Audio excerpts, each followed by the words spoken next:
අපි දැන් කතා කරන්නේ 2017 ප්‍රශ්න පත්‍රයේ දෙවෙනි කොටස.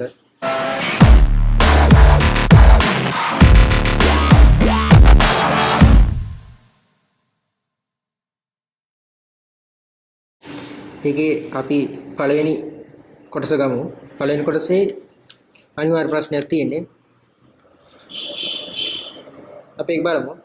අපිට පොඩි විස්තරයක් දීලා දෙනවා කාබනික පොර භාවිතයෙන් කෙසෙල් ලගා පවත්වාගෙන වැවිලිකරුවගේ කුෂිකර්ම උපාධියක් තියෙන කෝලිතට නිෂ්පාදන ප්‍රදේශයේ පළතුරු වෙළඳසැල් වලට සපයලා සතිපොළ වලට සපයලා අලෙවි කිරීමට ලුයා කරගෙන යන්නේ පරිසරවේදියෙකු වන බානුකත් කෝලිතකේ ව්‍යාපාරයෙන් බැහැරව කෙසෙල් කඳන් හා කෙසෙල් කොළමිලටගෙන ඒවා වේලපදම් කරගෙන අමුද්‍රව්‍ය භාවිතයලා කෑම සුරුල දෙන කරලා සකස් කරලා ආපන ශාලාවලට කාර්යාලවල වල සේවකයන්ට අලෙවි කරනවා.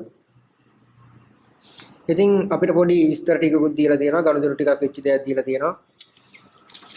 මේ විස්තර ටික දීලා අපෙන් අහනවා පළවෙනි ප්‍රශ්නේ බනානා ලීෆ් ව්‍යාපාරය කුමන ව්‍යාපාර සංවිධානයකට අයත් වේද? බනානා ලීෆ් ව්‍යාපාරය කුමන ව්‍යාපාර සංවිධානයකට අයත් වෙනවද?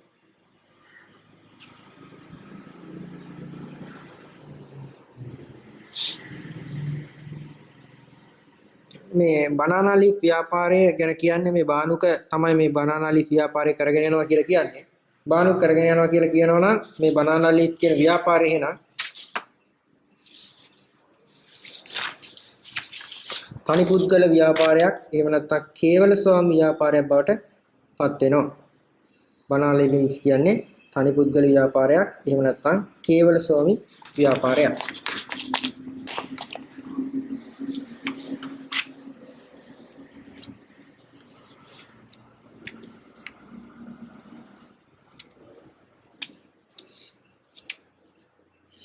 අපි ගමු පළවෙනි ප්‍රශ්නේ පළවෙනි කොටසේ හොයන්න කේවල ස්වාමි ව්‍යාපාරය. ඒක කේවල ස්වාමි ව්‍යාපාරයක්. ඊළඟට බලමු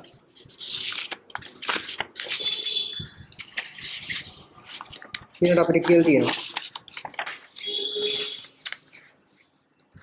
දෙක කෝලිතකේ ව්‍යාපාරයේ දැකිය හැකි ශක්තියක් සඳහන් කරන්න කියලා තියෙනවා. කෝලිතකේ ව්‍යාපාරයේ දැකිය හැකි ශක්තියක් තියෙනවා. අපි මේ කියලා තියෙනවා කෝලිත කෘෂිකර්මයේ පිළිබඳ උපාධිය ලබාගෙන තියෙනවා කියලා කියනවා. ඒ වගේම ඉඩම් හිමි වැවිලිකරුවෙක් කියලා කියනවා. එහෙනම් අපිට ඒක ගන්න පුළුවන්. අපි මේ සිද්ධියක් දෙනේ පැහැදිලිව කියලා තියෙනවා කෝලිත කෘෂිකර්මයේ පිළිබඳ උපාධියක් ලබාගෙන නැත. කෝලිත කෘෂිකර්මයේ පිළිබඳ උපාධියක් ලබාගෙන නැත. ඔය පුළායි උත්තර ලියන්න.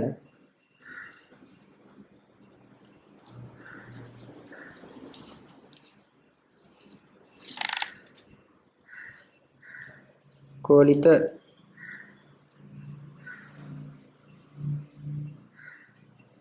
කෘෂිකාර්මික උපාධිධාරියෙක් වීම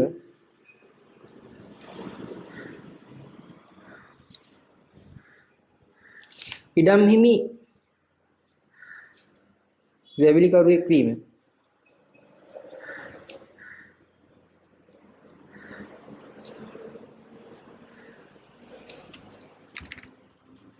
ඉඩම් හිමි වැවිලිකරුවෙක් වීම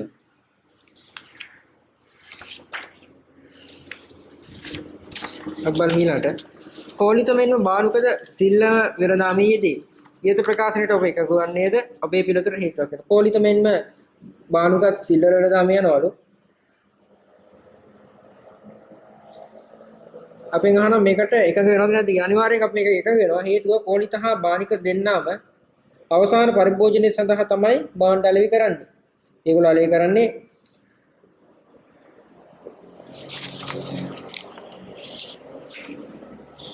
මයිකට උත්තරේ ලියනවා. දෙක එකඟ වේද කියලා අහනකොට අපි ලියනවා ඔව් එකඟ වේ. හේතුව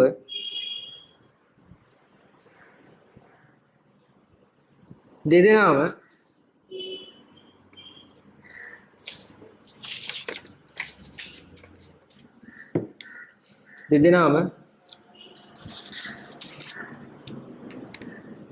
අවසාන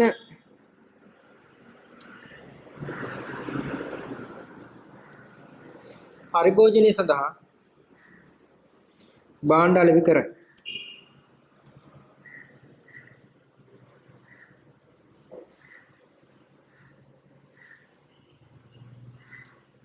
දෙදෙනාම අවසාන පරිභෝජනය සඳහා තමයි භාණ්ඩ අලෙවි කරන්නේ. කෝලිත සතිපල පොලට අලෙවි කරනවා. කෝලිත සතිපොලේ අලෙවි කරනවා. බානුක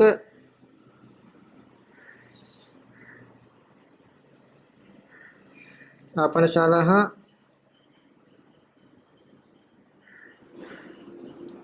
කාර්යාල සේවකයන්ට අලෙවි කරනවා.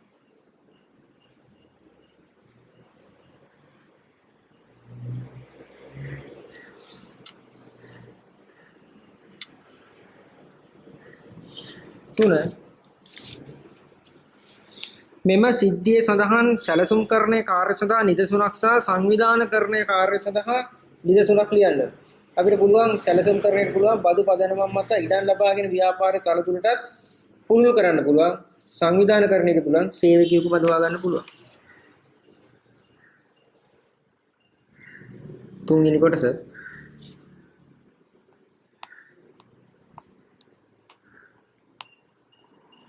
සැලසුම් කරන්නට පුළුවන්. බදු පදනම මත ඉඩම් ලබාගෙන ව්‍යාපාරය පුළුල් කරන්න පුළුවන්.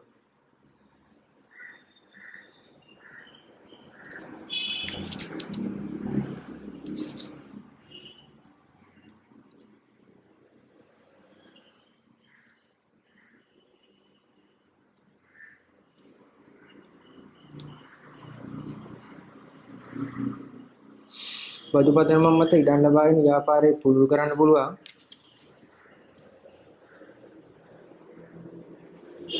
සංවිධාන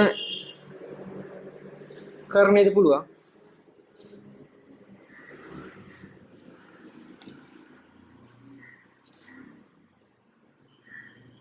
සේවකයෙකු බඳවා ගන්න පුළුවන්. සංවිධාන කරන්නේද පුළුවන්. සේවකයෙකු බඳවා ගන්න. හතරයි. රජය විසින් පොලිතින් තහනම් කිරීම නීතියක් පැනවීම කුමන ව්‍යාපාර සංවිධානයට අයිති වෙනවද? මේක අයිති වෙනවා රජය විසින් නීතිමය ඒවා පැනවීම දේශපාලන පරිසරය එහෙම නැත්නම් නෛතික පරිසරය දේශපාලන හා නෛතික පරිසරය කියන දෙකටම අයිති වෙන්න පුළුවන්.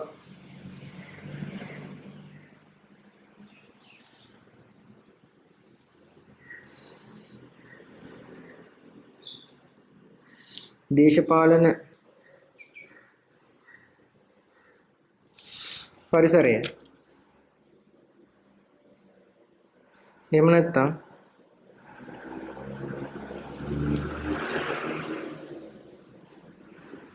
නෛතික පරිසරයට ගන්නත් පුළුවන්. බනානා ලීෆ් ව්‍යාපාරය අභ්‍යන්තර පරිසරයට අයත් වෙන සිද්ධියේ සඳහන් පාර්ශ්ව දෙකක්. බනානා ලීෆ් එකේ අභ්‍යන්තර පරිසරයට අයිති වෙනවා. අයිතිකරු, කලබනාකරු, අත්උදව්කරු, සේවකයා මේ කට්ටියම අභ්‍යන්තර පරිසරයට අයිති වෙන්නේ.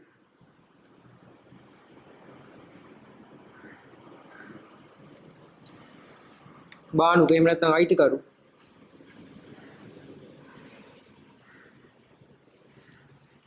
අත්උදව්කරු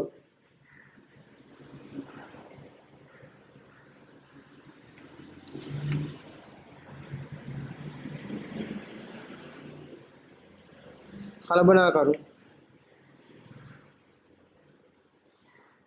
සේවකයා මේ කීප දෙනාම අභ්‍යන්තර පරිසර ව්‍යාපාරය ඇතුලේ ඉන්න කට්ටිය. 6 අයන්න 2017 අගෝස්තු මාසයේ නිෂ්පාදන උපකරණ ෂෙයා ගිණුම් කිරීමට අදාළ ජර්නල් සටහන් ලියන්න. නිෂ්පාදන උපකරණ ෂෙයා ගිණුම් කිරීමට අදාළව හොයන්න. අපි මෙතන බලමු නිෂ්පාදන උපකරණ කොච්චරක් තියෙනවද? නිෂ්පාදන උපකරණ තියෙනවා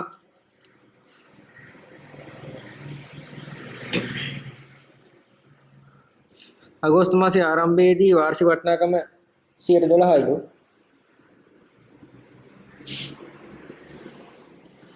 අගෝස්තු මාසයේ ආරම්භයේදී වාර්ෂික වටිනාකම මත වාර්ෂික 112 බැගින් ෂෙයා කරනවලු. නිෂ්පාදන උපකරණ තියෙනවා 40000ක්.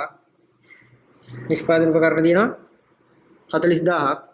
40000කට 12ක් කියන්නේ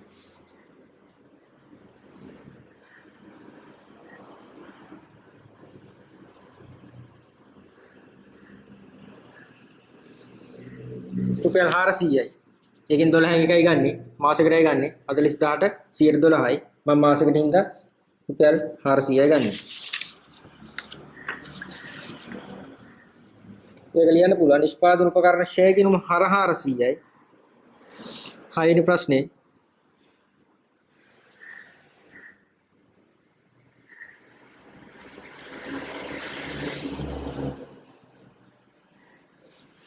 අපිට පස්වෙනි කොටස තියෙනවා ඒකේ.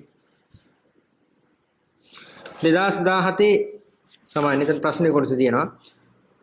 2017 පහේ අයන්න 2017 අගෝස්තු 1 වෙනිදාට බනානා ලීෆ් ව්‍යාපාරයේ හිමිකම කොච්චරද? 2017 අගෝස්තු 1 වෙනිදාට අපි බලමු. 2017 අගෝස්තු 1 වෙනිදා කියන්නේ ව්‍යාපාරය ආරම්භ කරා. මුදල් 8000යි, ණයගැතියෝ 5000යි, ණය හිමියෝ 3000යි, නිෂ්පාදන උපකරණ 40000යි, බැංකු ණය 20000යි. 2017 අගෝස්තු මාසයේදී බනානා ලීෆ් වරේ පහත ගණන් දෙනුත් 3 අඩු. කෙසල් කඳන් හා කොළ ගැනුම් අත්පිරි මුදල 8000යි, ණයට 12000යි, අත්පිරි වලට ඒකක 1000යි. අපෙන් අහනවා බනානා ලීෆ් ව්‍යාපාරේ අගෝස්තු 1 වෙනිදාට ව්‍යාපාර හිමිකම පටන් ගත්තේ දවසට. උදාහරණ ප්‍රාග්ධන්‍ය ධන වගකීම් සමාන හිමිකම්.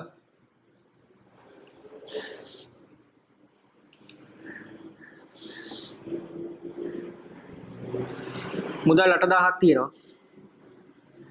ණයගැතියෝ 5000ක් තියෙනවා. එතන තියෙනවා වත්කම් 13000ක්. ඒ වගේම නිෂ්පාදන උපකරණ තියෙනවා 40000ක්. 53000ක් වත්කම් තියෙනවා. බැංකු ණය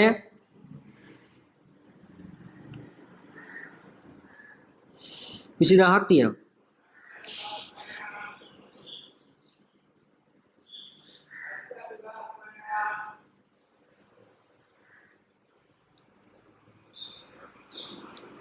බැංකු ණය 20000ක් තියෙනවා.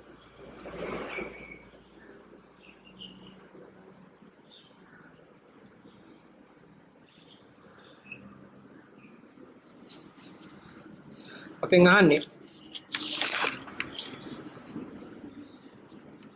බනානා ලීෆ් ව්‍යාපාරේ 2017 අගෝස්තු 1 වෙනි දිනට හිමිකම කොච්චරද කියලා. අපි මේක බලමු. බාරක තම ව්‍යාපාරේ 2016 අගෝස්තු 1 වෙනි දින බනානා ලීෆ් ව්‍යාපදිංචි කර අතර එදිනට පැවති වත්කම් හා වගකීම් දීලා තියෙනවා. වත්කම් හා වගකීම් දීලා තියෙනවා. අපිට පුළුවන් ප්‍රාග්ධන්‍ය ධන වගකීම් සමානයි වත්කම්. එදිනට වගකීම් තියෙනවා ණය හිමියෝ 3000ක්. ණය හිමියෝ 3000ක් තියෙනවා. ඒ වගේම බැංකු ණය 20000යි. 23000ක් ඉන්නවා ණය හිමියෝ. වත්කම් තියෙනවා 53000ක්. එහෙනම් ප්‍රාග්ධනය 30000යි. පැහැදිලි දෙයක් ගත්තේ හැටි ප්‍රාග්ධනය දන වගකීම් සමාන වත්කම්. වත්කම් තියෙනවා 53000ක්. වත්කම් තියෙනවා 53000ක්. වගකීම් තියෙන 23000යි. 23000 දුනේ 20000ක බැංකු ණය සහ ණය හිමියෝ 3000යි. එහෙනම් ප්‍රාග්ධනය තමයි අපි හොයාගන්න ඕනේ 30000යි. දැන් මම ගන්නවා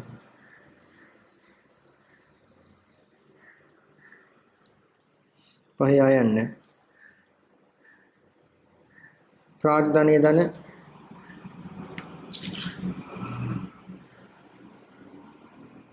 වගකීම් සමානයි වත්කම්. ප්‍රාග්ධනය තමයි අපි හොයන්නේ. වගකීම් බැංකු ණය 20යි, ණය හිමියෝ 3000යි, 23000යි. වත්කම් 8000යි, නායකත්වය 5000යි. නිෂ්පාදන උපකරණ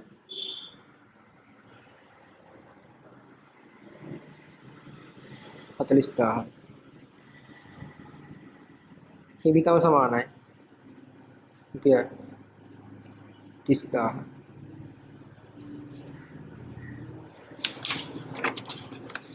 ඊළඟට බනානා ලයිෆ් ව්‍යාපාරයේ මූලික සටහන් පොත් දෙකක් නම් කරන්න. බනානා ලයිෆ් ව්‍යාපාරයේ මූලික සටහන් දෙකක් අපි ලියන්න පුළුවන්. මුදල් පොත, ගැනුම් ජර්නල්, විකුණුම් ජර්නල් ඕන දෙයක් ලියන්න පුළුවන්.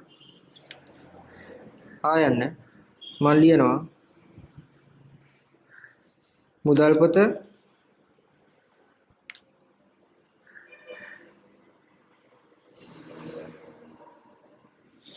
ගැනුම් ජර්නල්. මුදල් පොත, ගැනුම් ජර්නල්.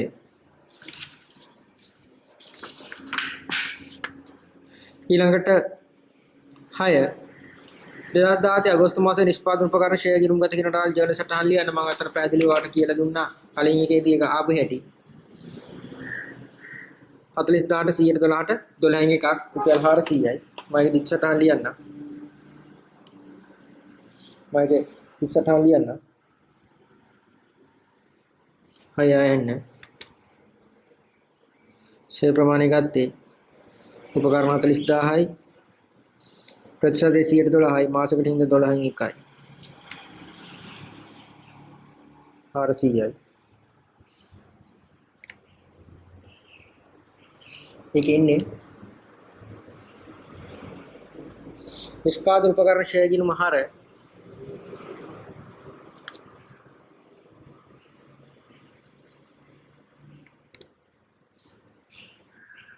හර 400යි.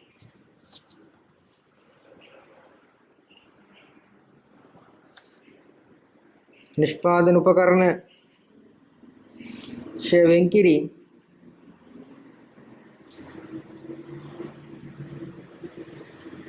බැර 400. ඔක තමයි දිත්තටාන වචන සංලක්ෂය ලියන්න.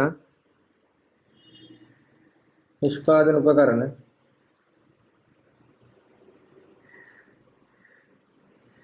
මාසික ෂෙයා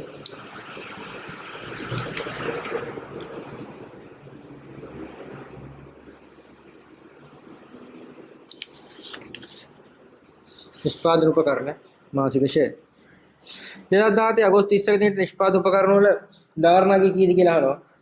40000යි තියෙන්නේ. 400ක් ෂෙයා කරාට පස්සේ ධාරණාගේ වෙන්නේ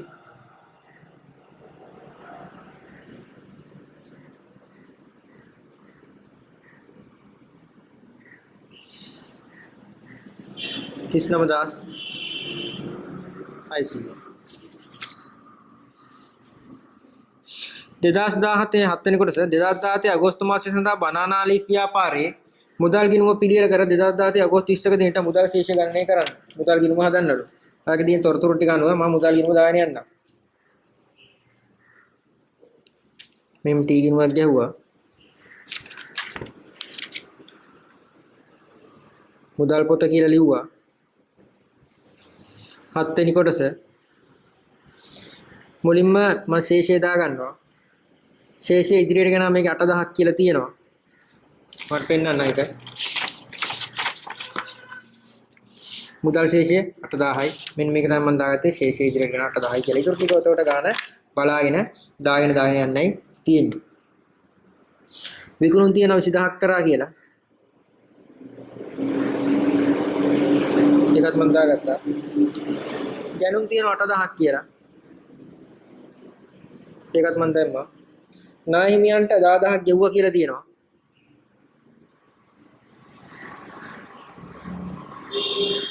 විදුලි ගාස්තු 3000යි. විදුලි ගාස්තු 3000ක් ගෙව්වා කියනවා. ගෙවනේ ඔක්කොම මම බැලට දාන්නේ. නිෂ්පාදනාගාර කුලී 4000ක් ගෙවලා තියෙනවා.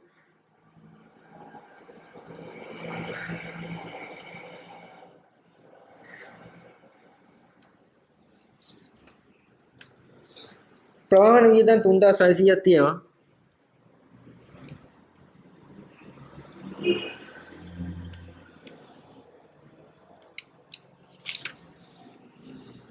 ප්‍රවාහණීය වියදම් 3600ක් තියෙනවා. ඊට ණය ගති ලැබීමක් තියෙනවා 35000 එක මම හර කරනවා.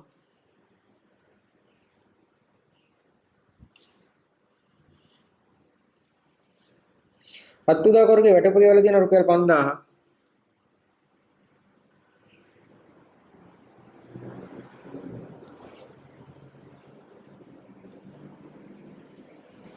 අත්උදා කරුගේ වැටුප ගෙවලා තියෙන රුපියල් 5000. ඊට පස්සේ මම මේක ශේෂය ගන්නවා. වැඩි පැත්ත එනවා මේ පැත්ත 63000ක් කියලා. මෙතනටත් මම දානවා 63000. එතකොට ශේෂය එනවා 29400ක්.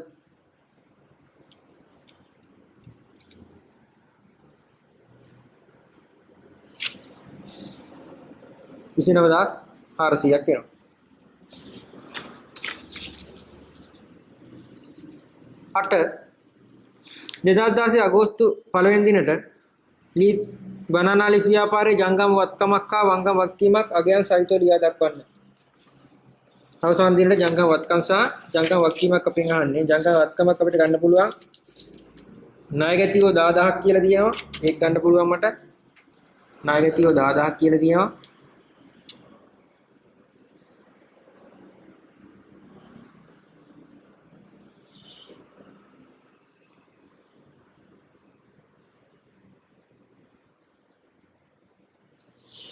ණයගැතියෝ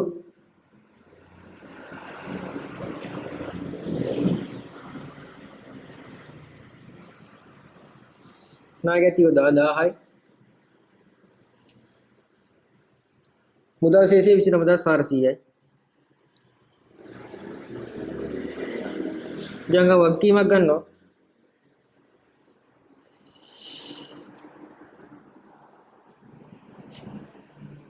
ණයහිමියෝ 5000යි.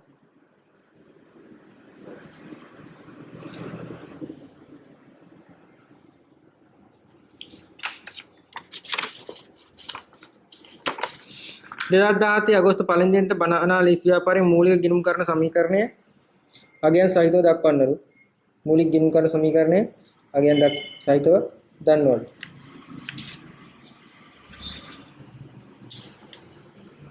මම මෙතන දාන්නම් මූලික ගිණුම් කරන සමීකරණය.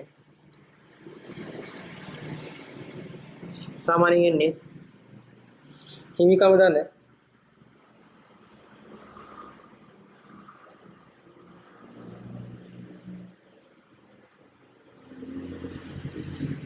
වගකී සමානයි වත්කම්. අපින් අහන්නේ මාසයේ අවසානයේට අහන්නේ. හිමිකම් මොකුත් නේ තාම. බැංකු ණය 20000ක් ඉන්නවා.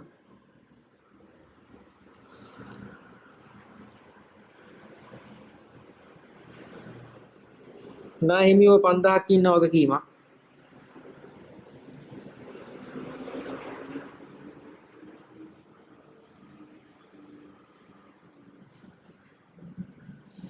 මුදල්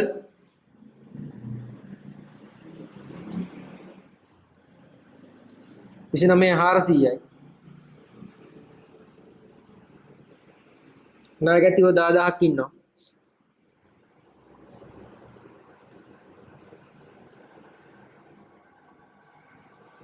උපකරණ තියෙනවා.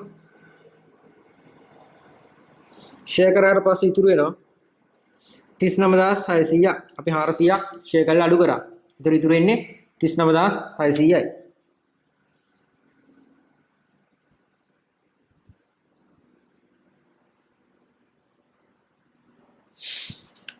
ඉතුරු වෙන්නේ 39600යි. එතකොට අපිට ගන්න පුළුවන් වගකීම් රේට් එකතු වෙනවා 25000ක්. මෙතන එනවා වත්කම් එනවා 79000ක්. වත්කම් එනවා 79000ක්.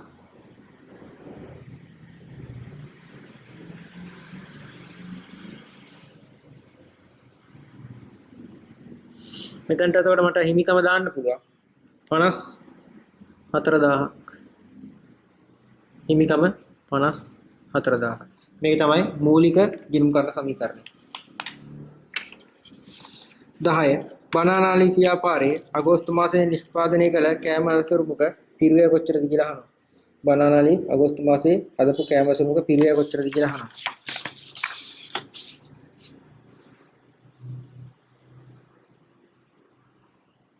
අපි බලමු කෑම අසුරුම කොච්චරක් හදලාද කියලා.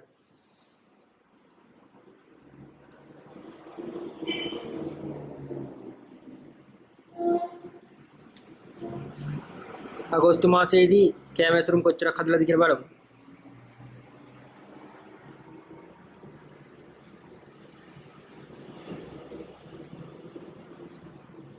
කෙසල් කඳන් හා පොළ අරගෙන තියෙනවා. කෑම ඇසුරුම් විකුණලා තියෙනවා. අපිට මුදලට ඒකක 1000ක් විකුණලා තියෙනවා. ණයට ඒකක 2000ක් විකුණලා තියෙනවා. එතකොට ඒකක 3000ක් මෙයා විකුණලා තියෙනවා. ඒ කියන්නේ 3000ක් මෙයා නිෂ්පාදනය කරලා තියෙනවා. ඒකෙන් 2017 අගෝස්තු 30 වෙනිදාට ඉතිරි තොග කිසිවක් නැත. ඒ කියන්නේ තොග මොකුත් ඉතුරුන්නේ නැහැ කියන්නේ. මේ විකුණපු 3000 මේ 1000 සහ මේ 2000 තමයි මෙයා මේ මාසේ නිෂ්පාදනය කරලා තියෙන්නේ. අපිට ඒක අවශ්‍ය වෙනවා. ඒක නිෂ්පාදන පිරිය හොයන්න. අපි දැන් නිෂ්පාදන පිරිය ගත්තොත් රුපියල් 3000ක් ගෙවලා තියෙනවා. විදුලිය මේ වක්‍ර වියදම් ටික 4000ක් ගෙවලා තියෙනවා. එතන 7000යි. මෙතන 5000ක් ගෙවලා තියෙනවා. අත්උදව් කරුගේ වැටුප. ඒ වගේම 3600ක් ගෙවලා තියෙනවා. ප්‍රවාහන වියදම. ප්‍රවාහන වියදමක් ගෙවලා තියෙනවා 3600ක්. කෙසල් කොළ අරගෙන තියෙනවා 12000ක් සහ ණයට 12000ක් දීලා ණයට 12000ක් සහ අත්පිට මුදලට 8000ක් එතනම 20000ක් ගිහින් තියෙනවා. අමුද්‍රව්‍ය ප්‍රාථමික පිරිවැයට. අමුද්‍රව්‍ය ප්‍රාථමික පිරිවැය 20000ක් ගිහින් තියෙනවා. අපි මෙතන ගත්තොත් අසුරුමක් හදන්න මෙයාට ගිහින් තියෙනවා රුපියල් 5000යි. මෙතන 4000යි 9000යි. මෙතන 3000යි 12000ක් ගියා. හරිද? මෙතන 12000ක් ගියා. ඊට අමතරව 3600ක් ගියා ප්‍රවාහන වියදම. ඒ වගේම ෂෙයා ගියා 400ක්. මෙන්න නිෂ්පාදන පිරිවෙල. මම මෙතන හදලා ගන්න එක.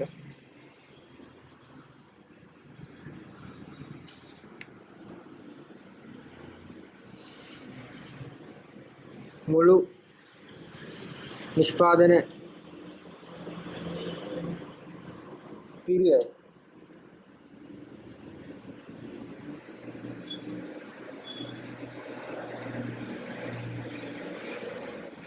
මෙන්න මුළු නිෂ්පාදන පිරිවෙල කෙසල් කොළ වලට ගියා රුපියල් 8000ක් සහ 12000ක් රුපියල් 20000ක් ගියා. විදුලිය 3000යි. නිෂ්පාදන ගාර කුලි 4000යි. මෙයා ප්‍රවාහන වියදමක් ගිහින් තියෙනවා 3600ක්. අත්උදව් කරු වැටුපක් ගිහින් තියෙනවා රුපියල් 5000ක්. ඊට අමතරව අපි හොයාගත්තා උපකරණ ෂෙයා වුණා. ඒකත් අනිවාර්යෙන් අදාළ වෙන්න ඕනි. උපකරණ ෂෙයා කියන එකත් නිෂ්පාදනය සඳහා ගිය වියදමක් රුපියල් 400යි. වක්‍ර වෙනත් වියදමක්. එතකොට එනවා රුපියල් 36000ක් එනවා.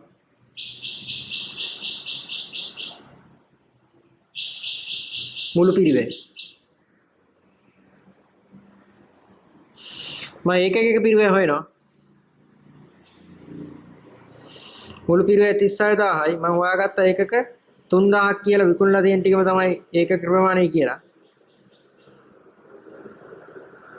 ඒකකයක් පිරිවෙල රුපියල් 2000යි.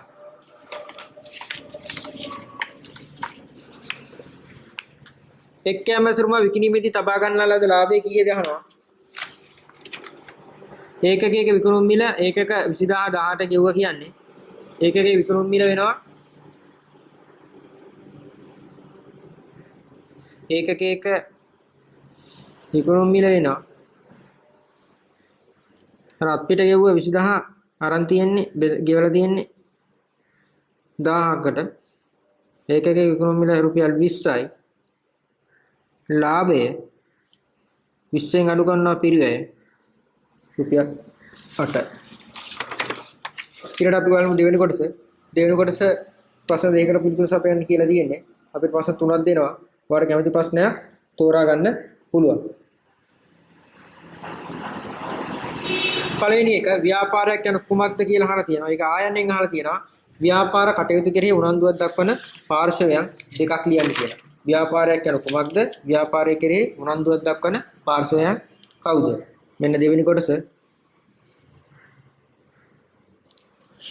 දෙවෙනි කොටසේ දෙවෙනි ප්‍රශ්නේ පළවෙනි කොටසේ අයන්න ව්‍යාපාරයක් කියන්නේ අපිට පුළුවන් මිනිස් අවශ්‍යතා ඉටු කරන්න සිදු කරන ඕනෑම කටයුත්තක් ව්‍යාපාරයක් කියලා ගන්න පුළුවන්.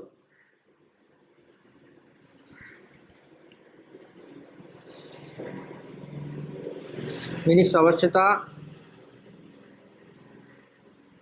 ඉටු කිරීම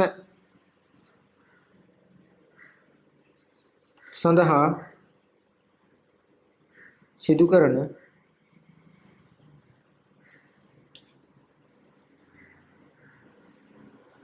ඕනෑම කටයුත්තක්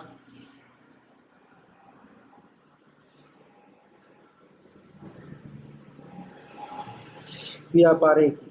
ඊට ව්‍යාපාරයකට අයිති පාර්ශවයන් අපෙන් අහලා තියෙනවා. පාර්ශවයන් එක්කෙනෙක් ලියන්නේ කියලා. ඕන තරම් ලියන්න පුළුවන්. අයිතිකරුවන්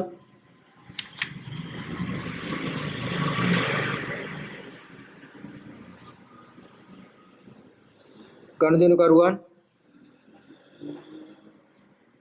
සැපයුම් කරුවන් ඒ ආදි වශයෙන් අපිට අදාළ ඒවා ඕන තරම් තුනක් ලියන්න. තව පුළුවන් රජය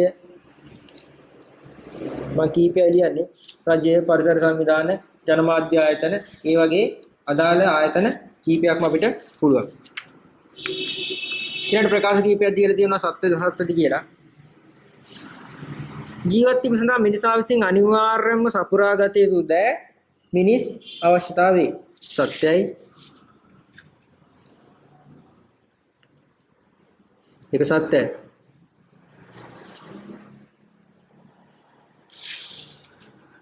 නිෂ්පාදනය කරනු ලබන නිෂ්පාදිත ස්වභාවය අනුව ව්‍යාපාර පොදු හා පෞද්ගලික ලෙස වර්ග කෙරේ. ඒක සත්‍යයි. පොදු හා පෞද්ගලික කියලා වර්ග කරන හිමිකාරත්වය අනුව එහෙම නැතුව නිෂ්පාදනය කරන දේවල් වල ප්‍රමාණය හෝ ඒ අනුව නෙමෙයි.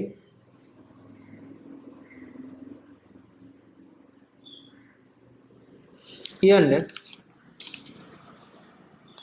නිෂ්පාදනයේදී භාවිතා කරන මිනිසා විසින් සකස් කර ඇති නිෂ්පාදන සාධකයක් වන ශ්‍රමය වේ. නිෂ්පාදනයේදී භාවිතා කරන මිනිසා විසින් සකස් කර ඇති නිෂ්පාදන සාධකයන් වන ශ්‍රමය වේ. ඒක සත්‍යයි. නිෂ්පාදනයේදී භාවිතා කරන මිනිසා විසින් සකස් කර ඇති දා නිෂ්පාදන සාධකයක් වෙන ශ්‍රමය නෙමෙයි. නිෂ්පාදන සාධකයක් වෙන ප්‍රාග්ධනය වෙන්නේ. මේක වැරදි. අසත්‍යයි. ඊළාට සීමා සහිත සමාගම කොටස්කරුවන්ගේ වගකීම ඔවුන් සමාගමේ ආයෝජනය කර ප්‍රාග්ධනයට සීමා වේ. හරි. ඔවුන්ගේ වගකීම සීමිතයි. සත්‍ය වේ. 3 ශ්‍රී ලංකා ටෙලිකොම් හි සේවකයන් විසින් පවත්වාගෙන ලබන සමගි ආපන ශාලාවේ අලෙවි කිරීමට තබා ඇති ජාතික පශු සම්පත් මණ්ඩලය මගින් සපයන ලබන කිරිහට්ට සඳහා ඉහළ ඉල්ලුමක් පවතී. ඉහත ABCD සඳහා ඉහත සිද්ධිය සඳහා නිදසුම ලියන්න. ඒ සේවා සැපයීමේ ව්‍යාපාරයක්. සේවා සැපයීමේ ව්‍යාපාරයක් තමයි ශ්‍රී ලංකා ටෙලිකොම් ආපන ශාලාව අපිට ගන්න පුළුවන්. ටෙලිකොම් හි ආපන ශාලාව අපිට ගන්න පුළුවන්.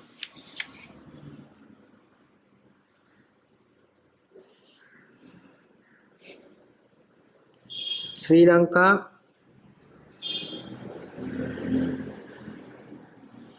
ටෙලිකොම් හි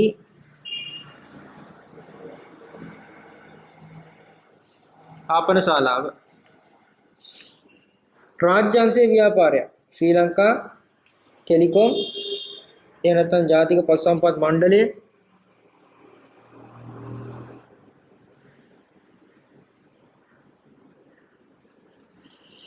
ශ්‍රී ලංකා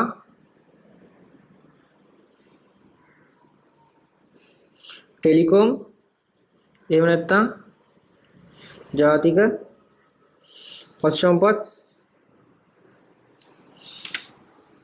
මණ්ඩලය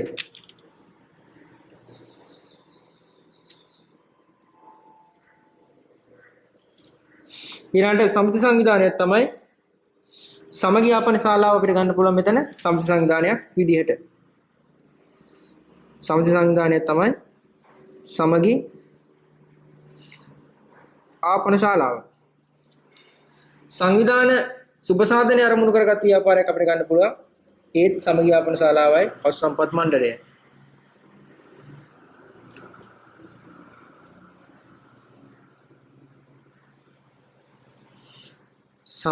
සමගි ආපන ශාලාව පශු සම්පත් මණ්ඩලය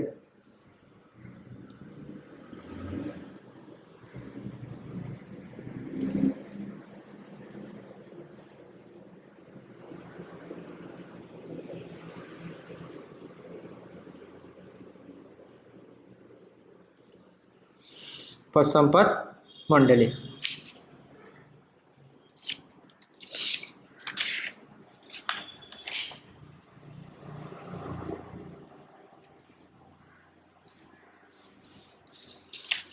හතරවෙනි කොටස ගත්තොත් සුනිමල් පදම් කළ හම්බාවිතින් සපතු නිෂ්පාදනය කර අරයි කිරීම ව්‍යාපාරය පවත්වාගෙන යනවලු සුනිගල් ව්‍යාපාරයෙන් සපුරා ලබන මූලික මිනිස් අවශ්‍යතාවය මොකක්ද කියලා අහනවා සිරිමල්ගේ ව්‍යාපාරය පවත්වාගෙන යන මූලික මිනිස් අවශ්‍යතාවය තමයි ඇඳුම්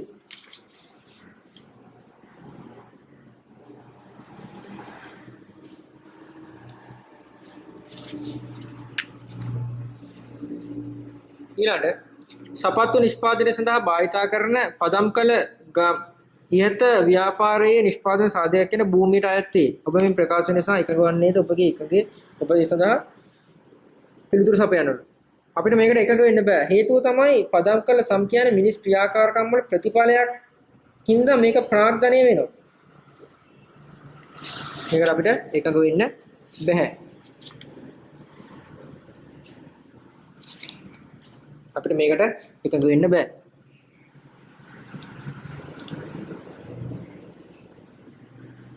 එකඟ නොවේ. අපෙන් අහනවා එකඟ වෙන්නේ නැති වෙන හේතුව මොකක්ද කියලා. ඒකට හේතුව තමයි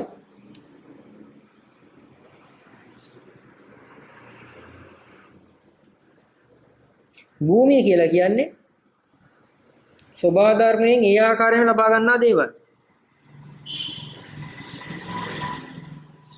භූමිය anu ස්වභාව ධර්මයෙන්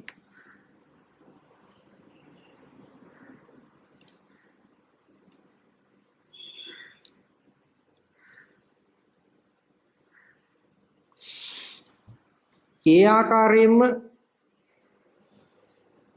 ලබා ගන්නා දේවල් වේ. ඒ ආකාරයෙන්ම ලබා ගන්නා දේවල් වේ. පදම් කළහම් මිනිස් ක්‍රියාකාරක ප්‍රතිඵලයක් බැවින් පදම් කළහම් මිනිස් ක්‍රියාකාරකමක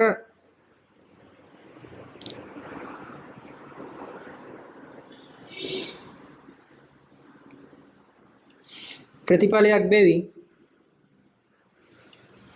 ප්‍රාග්ධනයට අයත් වේ.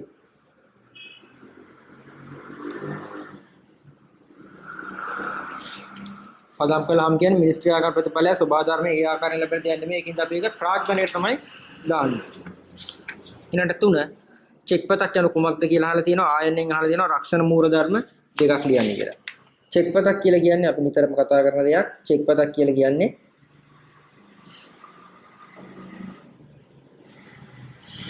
ජංගම ගිණුම් හිමියෙකු විසින් ජංගම ගිනුම් හිමියෙකු විසින් ජංගම ගිනුම්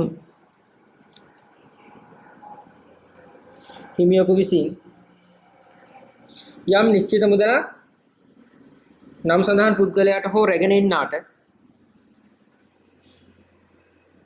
යම් නිශ්චිත මුදලක්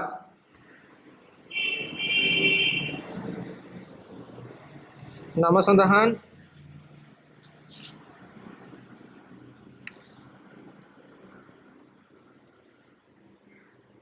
පුද්ගලයාට හෝ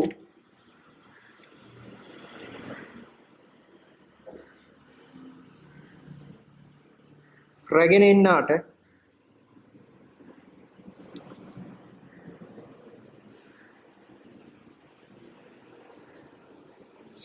ගෙවන ලෙස වාණිජ බැංකුවට කරන ලබන ලිඛිත නියෝගයකි.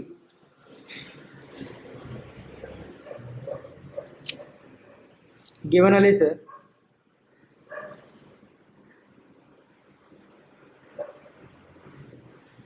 වාණිජ බැංකුවකට කරන ලිඛිත නියෝගයකි. ඒක තමයි චෙක් පතක් කියලා කියන්නේ. ඊළඟට අපිට කියනවා ආරක්ෂණ මූලධර්ම දෙකක් ලියන්න කියලා. මෙතන විස්තර කිරීමක් අවශ්‍ය වෙන්නේ නැහැ. අපිට පුළුවන් රක්ෂණ හිමිකම, උපරිම විශ්වාසය, හානි පූර්ණය, හොඳින් ලියන බ්ලොග් ආදේශනය,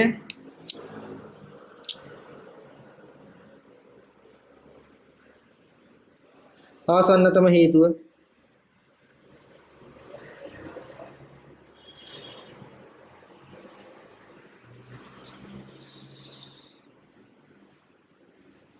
ආසන්නතම හේතුව. ඊළඟ දෙක පහසඳන් ප්‍රකාශ සත්‍ය සත්‍යද කියලා ලියන්න කියලා තියෙනවා. රන් භාණ්ඩ උකසර ගන්නා බැංකුවකට ඔහු උකසර ගන්නා රන් භාණ්ඩ රක්ෂණය කරන්න පුළුවන්. ඔව් ඒක රක්ෂණය කරන්න පුළුවන්. ඒක සත්‍යයි. රක්ෂණය කරන්න පුළුවන්. ඊළඟට අහනවා සංවේදන ක්‍රියාවරණය සම්පූර්ණ වීමට ප්‍රතිපෝෂණය අවශ්‍ය නැත.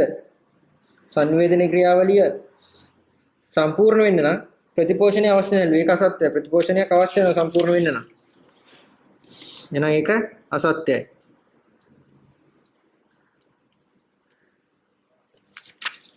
ඒක අසත්‍යයි. ඊට කියන්නේ ඉතිරි කිරීමේ ගිණීමේ පාත්‍ර ශේෂයේ ඉක්මා මුදල් ලබා ගැනීමට බැංකුව ලබා දෙන අවසරය බැංකුව ඉරා පහසුකමයි. ඉතිරි කිරීමේ ගිණීමේ පාත්‍ර ශේෂයේ ඉක්මා මුදල් ලබා ගැනීමට බැංකුව ලබා දෙන අවසරය බැංකුව ඉරා පහසුකමයි. මේ ප්‍රකාශයේ අසත්‍යයි. බැංකුව ඉරාව ලබා දෙන්නේ බැංකු ජංගම ගිණුමකට. බැංකු ජංගම ගිණුමකට තමයි ලබා දෙන්නේ.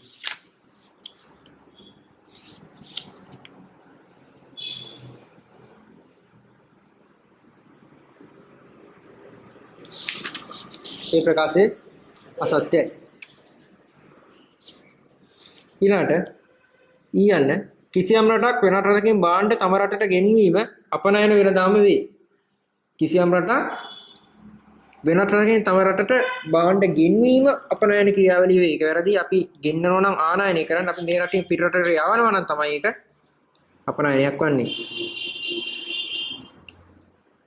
ඒක අසත්‍යයි. ඊයන්න අසත්‍ය වේ.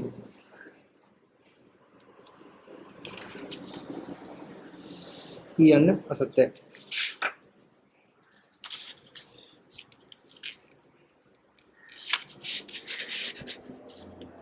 ඊට තුන්වෙනි කොටස තුනේ ආයන්න කොළඹ වරාය පුරුල් කිරීම මගින් ව්‍යාපාර කටයුතු කාර්යක්ෂම වේ. ඊට ප්‍රකාශය සඳහන් ප්‍රවාහණයට ඍජුවම සම්බන්ධ වන ප්‍රවාහන මූලිකාංගය නම් කරන්නලු. මේකට ප්‍රවාහන මූලිකාංගය තමයි වරාය. වරායට මූලිකාංගය තමයි මූලිකාංගය කියන්නේ පර්යන්තය.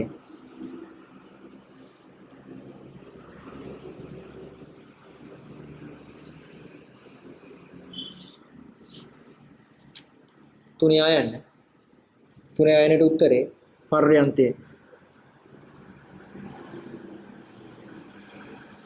තුනේ ආයනට උත්තරේ පර්යන්තය.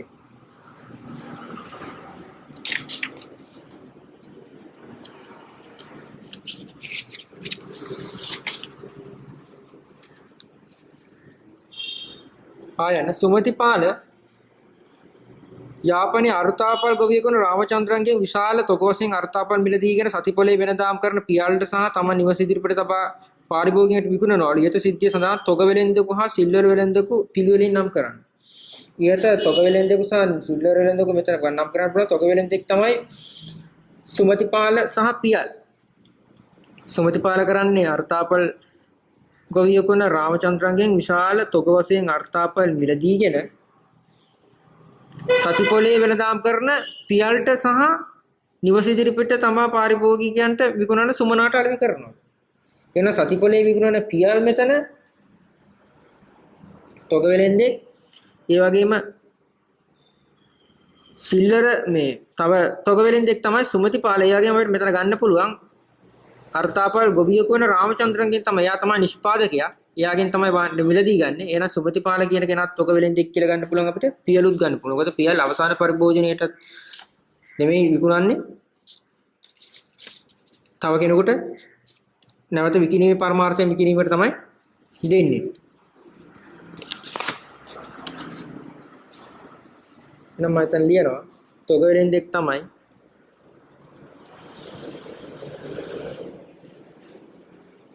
සුමතිපාල පියල් කියන දෙන්නම රාමචන්ද්‍රන් කියන්නේ නිෂ්පාදකයා. සිල්වර වෙලෙන්දෙක් තමයි මෙතනදී සුමනා ගන්නත් පුළුවන් සිල්වර වෙලෙන්දෙක් විදියට. පියල් අපිට නැවතත් ගන්න පුළුවන්. පියල් මොකද තමන්ගේ නිවස ඉදිරිපිට ඉඳගෙන පාරිභෝගිකයන්ට විකුණනවා. පාරිභෝගිකය ගන්නේ අවසාන පරිභෝජනයට ඒගොල්ලෝ ගන්න. එහෙනම් එයා අතර සිල්වර වෙලෙන්දෙක්ගේ කාර්යයත් ඉටු කරනවා. 4 රෙදිපිලි නිෂ්පාදකයෙකු වන තරංග පෙරේරා 2017 10 එක දින රුපියල් 8500 වටනා රෙදිපිලි තොගයක් ගාමිණී සිල්වාගෙන් මිලදීගෙන චෙක් පතක් නිකුත් කරන ලදී. චෙක් පතක ආකෘතියක් පහක් දැක්වේ. ඊට check පතේ ආකෘතිය A B C D යන ස්ථානවල ලිවී ඇති තොරතුරු සිද්ධියෙන් තෝරාගෙන ලියන්න. අපි බලමු A කොතනද? A තියෙන්නේ මෙන්න මෙතන දිනේට තමයි A දීලා තියෙන්නේ. මෙන්න මෙතන තමයි A. A දීලා තියෙන්නේ දිනේ. අපි එන A කියන ස්ථානයේ අපි ලියමු දිනේ.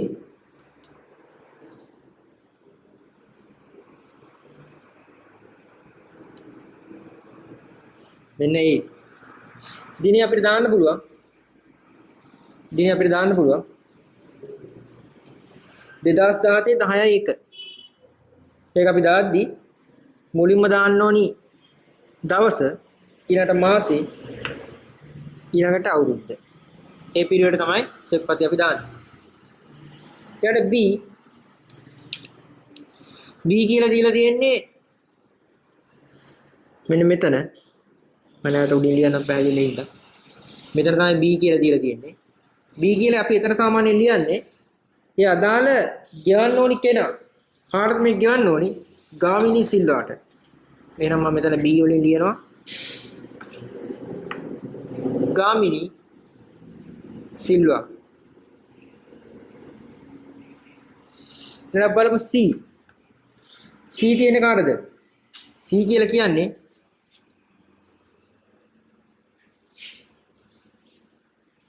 මෙන්න මෙතන. මෙතන අදාළ මුදල අකුරෙන් ලියන්න. අදාළ මුදල අකුරෙන් ලියන්න රුපියල් කියලා එයා ලියලා තියෙන ඉස්සරහින් අපිට තියෙන්නේ 8500ක් පමණි.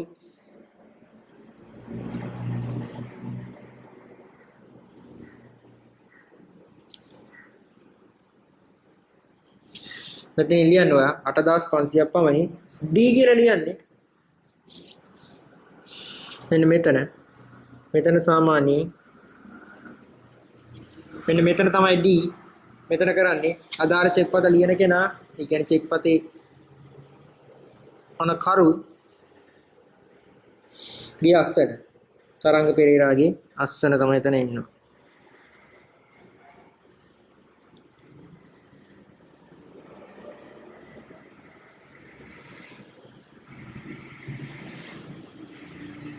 ඊළඟට අපිට කියනවා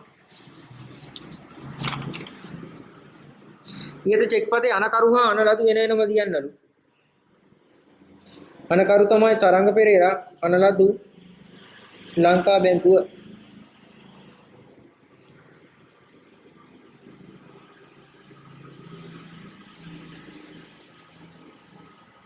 මම දැන් ලියනවා අනකරු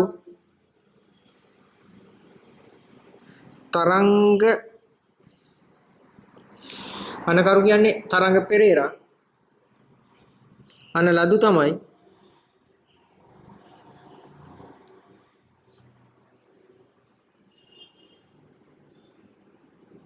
ලංකා බැංකුව මහරගම කියලා ලිව්වත් කමන්නේ නැත්නම් ලංකා බැංකුව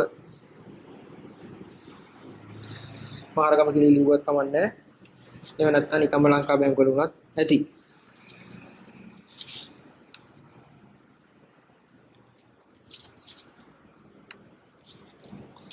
මේ දෙන්නේ අනකරු තරංග පෙරේරා, අනලදු ලංකා බැංකුව.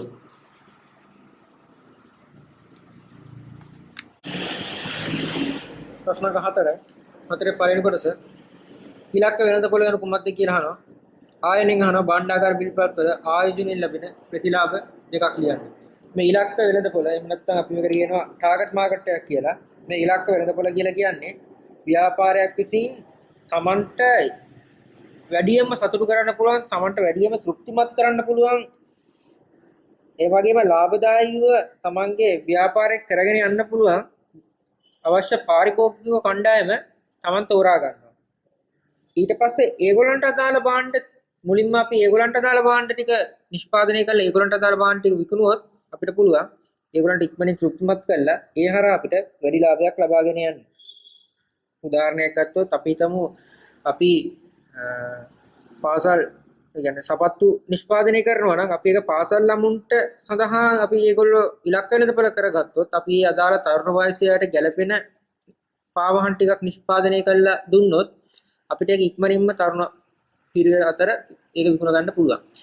ඊට අමතරව අපිට පස්සේ වෙනම බාලයට මහලුවයට එහෙම වෙනම කැටගරි වලට කරන්න පුළුවන්. ඒ වුණාට අපි හොඳටම තෘප්තිමත් කරන්නේ අපි පාසල් වාසයේ ළමුන්ගේ නම් අපිට ඒගොල්ලන්ගේ අවශ්‍යතාව වලට ඒගොල්ලන්ගේ කැමැත්ත අනුව දෙයක් හදාගත්තොත් අපිට ඒක ඉක්මනින් විකුණ ගන්න පුළුවන්. ඒ හින්දා අපි කියනවා ඒක ටාගට් මාකට් එකක් එහෙම නැත්නම් ඉලක්ක වෙළඳපොළක් කියලා කියනවා. අපි ඒගොල්ලෝ ඉලක්ක කරගෙන තමයි අපි අදාළ භාණ්ඩය නිෂ්පාදනය කරන්නේ. ඒක ලියන්න පුළුවන් මෙහෙම. 4 පළවෙනි කොටසේ අයන්න. ව්‍යාපාරයකට වඩාත්ම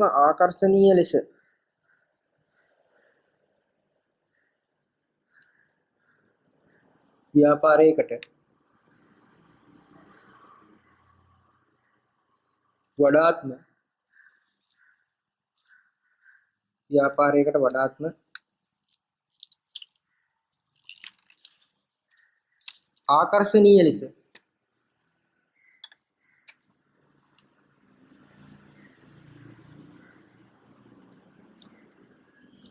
ව්‍යාපාරයකට වඩාත්ම ආකර්ෂණීය ලෙස හා ලාභදායී ලෙස තෘප්තිමත් කර හැකි පාරිභෝගිකයන් සමන්විත වෙළඳපොළ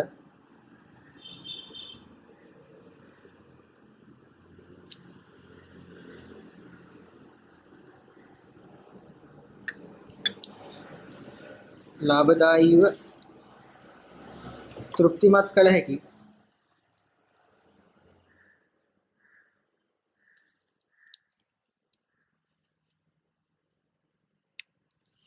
පාරිභෝගිකයන්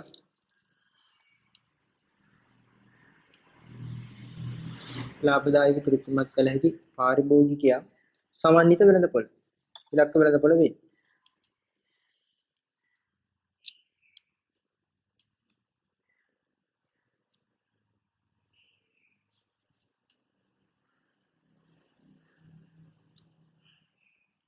ඉලක්ක වෙළඳපොළ වේ. භාණ්ඩාගාර පිල්පත් ආයෝජනයෙන් ලැබෙන අපෙන් අහන භාණ්ඩාගාර පිල්පත් වල ආයෝජනය කරාට පස්සේ අපිට මොනවද පුළුවන් මේ ප්‍රතිලාභ මොනවද කියලා අහන්නේ. භාණ්ඩාගාර පිල්පත් කියන්නේ රජයේ සුරකුම්පත් විශේෂයක්. ඒව ආයෝජනය කරාට පස්සේ අපිට රාජ්‍ය ආරක්ෂාව, ඒ කියන්නේ රජයේ උපරිම ආරක්ෂාව 100%ක් මගේ අපිට ගන්න පුළුවන්. අවදානම අඩුයි.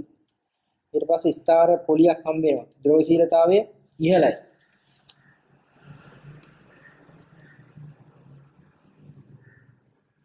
එකක් තමයි අවදානම අඩුයි. සාපේක්ෂව අවදානම සෑහෙන අඩුයි. අවදානම අඩුවීම සාපේක්ෂව අවදානම සෑහෙන අඩු වෙනවා. ඊට පස්සේ අපිට ගන්න පුළුවන් රාජ්‍ය ආරක්ෂාව උපරිමයෙන්ම ලැබෙනවා. රාජ්‍ය ආරක්ෂාව උපරිමයෙන් ලැබෙනවා. රාජ්‍ය ආරක්ෂාව හිමිවීම. ඒක තමයි අවදානම අඩුවීමට එහෙම නැත්නම් අවදානම අඩුයි කියලා කියන්නේ රාජ්‍ය ආරක්ෂාව උපරිමයෙන් අපිට හම්බෙන හින්දා. ඊළඟට අපිට ගන්න පුළුවන් ස්ථාවර ප්‍රතිශතයක් යටතේ පොලියක් ලැබෙනවා. ස්ථාවර පොලි ප්‍රතිශතයක් ලැබීම. ස්ථාවර පොලි ප්‍රතිශතයක් ලැබීම.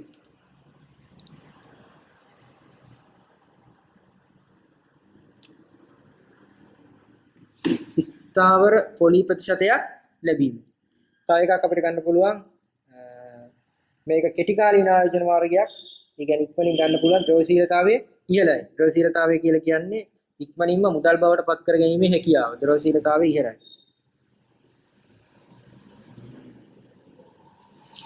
ද්‍රවශීලතාවයේ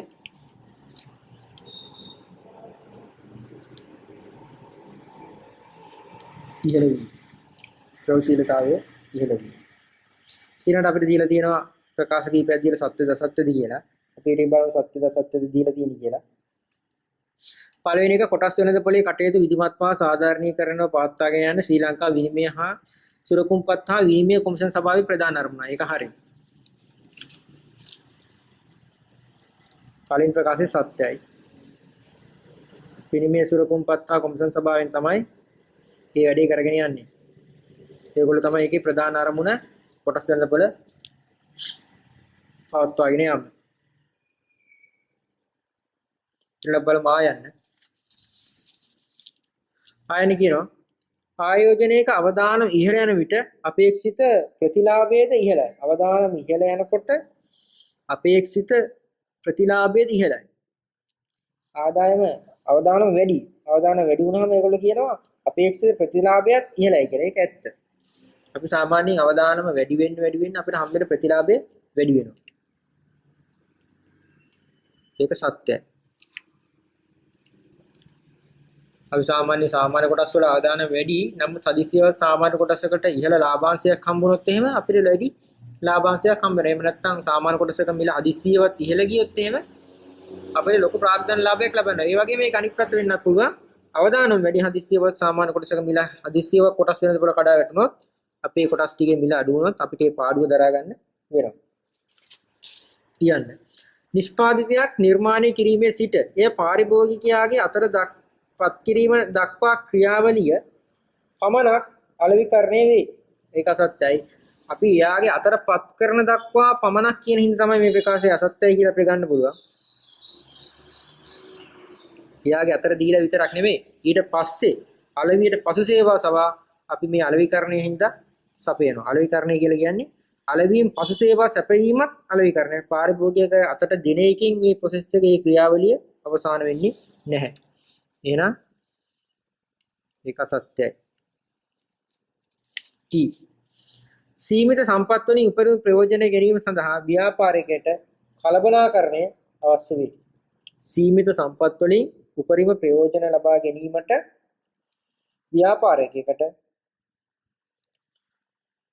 ව්‍යාපාරිකයට කලබනාකරණය අවශ්‍ය වේ. සීමිත සම්පත් තියෙන ඒවෙන් උපරිම ප්‍රයෝජනයක් ගන්න ව්‍යාපාරිකයට කලබනාකරණය අවශ්‍ය වෙනවා. ඒක ඇත්ත. ව්‍යාපාරිකයට කලබනාකරණයක් ඕනේ වෙනවා.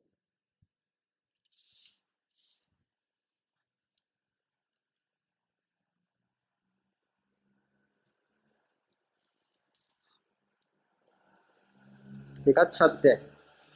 ඒ කියන්නේ සත්‍යයි සත්‍යයි අසත්‍යයි සත්‍යයි කියලා තියෙනවා. ඊළඟට තුන්වෙනි තියෙනවා පහත් දැක්කෙන ව්‍යාපාරික අලෙවි කල්පනාකරුවෙකු කරපු කාර්යයන් හතරක් තියෙනවා. වෑන් රථයන් මිලදගත්තලු. ඊට පස්සේ නිෂ්පාදිතයේ ස්වරූපය වෙනස් කිරීමට තීරණය කරාලු.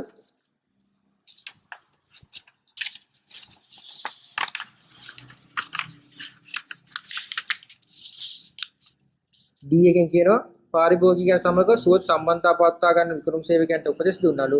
යෝජිත මට්ටම ක්‍රියාත්මක කිරීමෙන් අපේක්ෂා කළ විකුණුම් ආදාය උපයද්දය බැලුවලු. ඉහත එක් එක් කාර්ය කුමන කල්පනාකරන අයද්දයි යන්න සහ අලෙවිකරණ විශ්වයේ කුමන විචාලයට යන්නේ වෙන වෙනම දක්වන්නලු. අපි පොඩි වගුවකින් වගේ ලියමු. තුන්වෙනි එක මම මේ පැත්තේ කල්පනා කරන කාර්යයන් ටික ලියනවා. අනිත් පැත්තේ ලියනවා අලෙවිකරණ විශ්වයේ විචාලය මොකක්ද කියලා.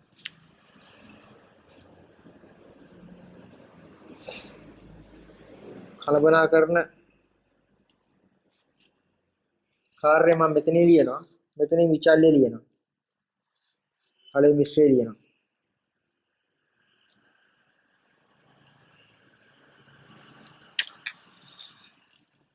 අපි පළවෙනි එකේ ඉඳලා කියව ගමු. පළවෙනි එක නිෂ්පාදන බෙදා හැරීම සඳහා වෑන් රථයක් මිලදී ගැනීම. ඒ සාමාන්‍ය නිෂ්පාදනයේට භාණ්ඩයක් කියන්නේ අදාළ සම්පත් යොදවීම අපි ගන්නෙ සංවිධානකරණයටයි. ඒ වගේම මෙතන අලෙවිකරණය ගැන පැත්තෙන් ගත්තොත් මේක භාණ්ඩ බෙදා හැරීමට තමයි ගත්තේ. එහෙනම් අලෙවිකරණ විශ්වය තමයි බෙදා හැරීම. එහෙම නැත්නම් ස්ථානය කළමනාකරණ කාර්යය තමයි සංවිධානකරණය.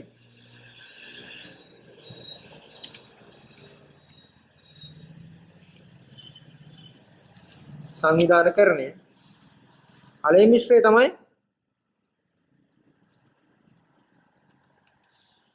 බෙදා හැරීම. එහෙම නැත්නම් ස්ථානය කොහෙන්ද අපිට ගන්න පුළුවන්? B වර්තමාන නිෂ්පාදිතයේ ස්වරූපය වෙනස් කිරීමට තීරණය කරා. ස්වරූපය වෙනස් කරන තීරණය කරන කියන එක සාමාන්‍ය තීරණයක් අරන් තියෙන්නේ. එහෙනම් සැලසුම් කරන්නේට තමයි අයිති වෙන්නේ.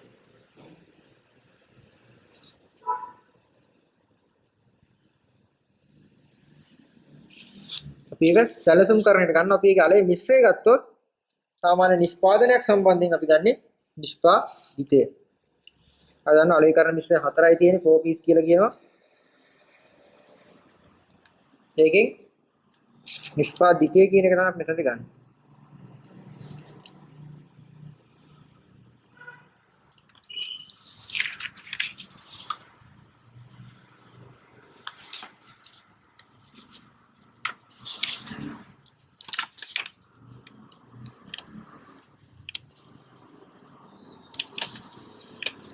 Let us see.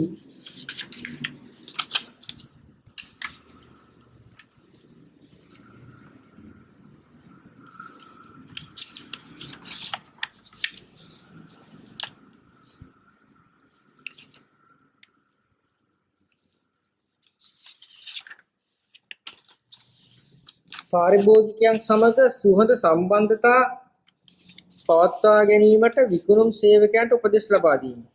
පාරිභෝගිකයන් සමග සම්බන්ධතා පවත්වාගෙන යන්න විකුණුම් සේවකයන්ට උපදෙස් දුන්නා.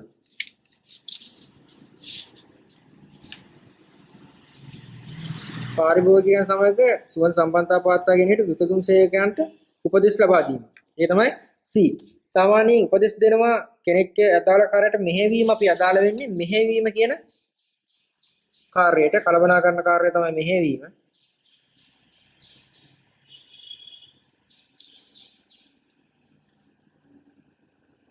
විකුණුම් සේවකයන්ට උපදෙස් දීලා මේගොල්ලෝ හදන්නේ විකුණුම් වැඩි කරගන්න. ඒ කියන්නේ ප්‍රවර්ධනය තමයි අදාළ අලෙවිකරණ මිශ්‍රය.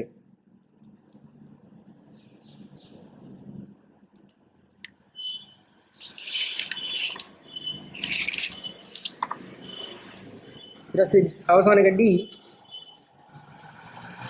යෝජිත මට්ටම ක්‍රියාත්මක කිරීමෙන් අපේක්ෂා කළ විකුණුම් උපයා ඇද්ද බලනවා පසුවිමර්ශන කරලා බලනවා කියන්නේ පාලනයක්. කල්පනාකරන කාර්ය පාලනය.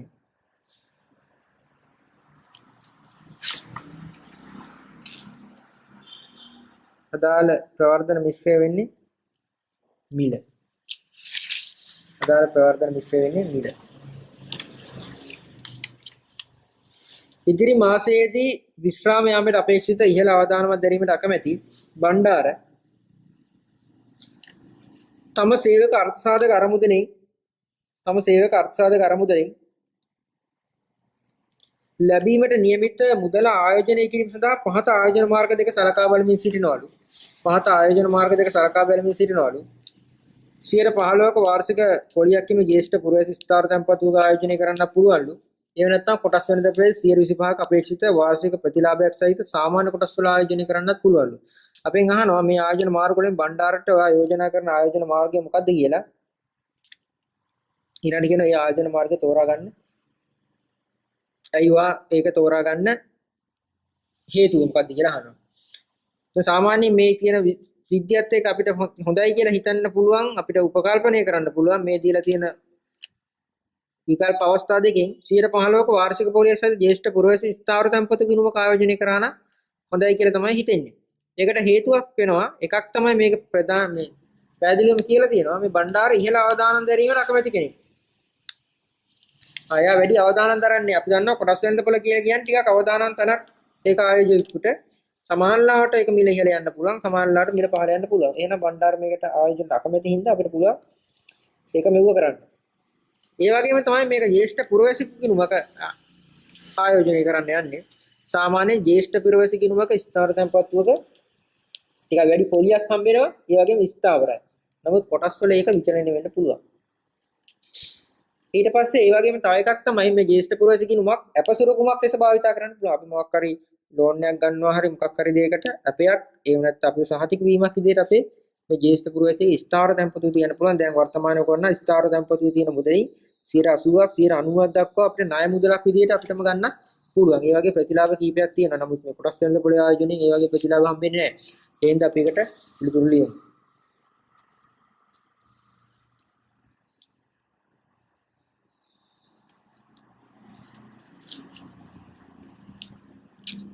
අයන්නට උත්තරේ ලියන්න. ජ්‍යෙෂ්ඨ පුරවැසි ගිණුමක ආයෝජනය කිරීම තමයි හොඳ ආයෝජන මාර්ගය.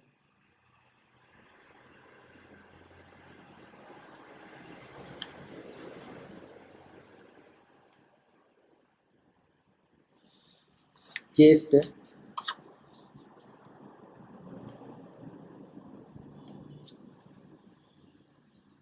පුරවැසි ගිණුමක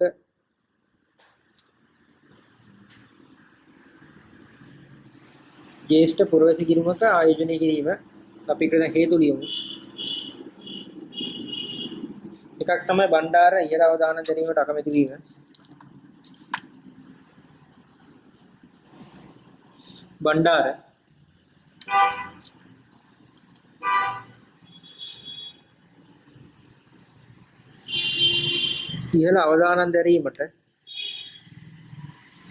බණ්ඩාර ඉහළ අවදානම් දැරීමට අකමැති වීම.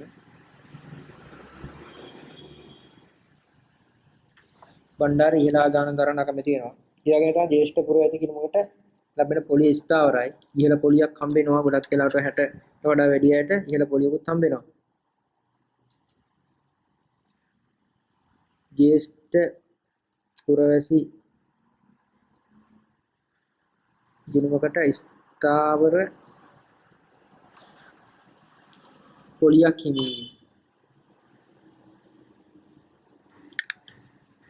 පොලියක් හිමිවීම. ज्येष्ठ පුරවැසි ගිණුමකට ස්ථාවර පොලියක් හිමිවීම. අනිත් එක තමයි අපසුරුකුමක් ලෙස භාවිත කරන්න පුළුවන්.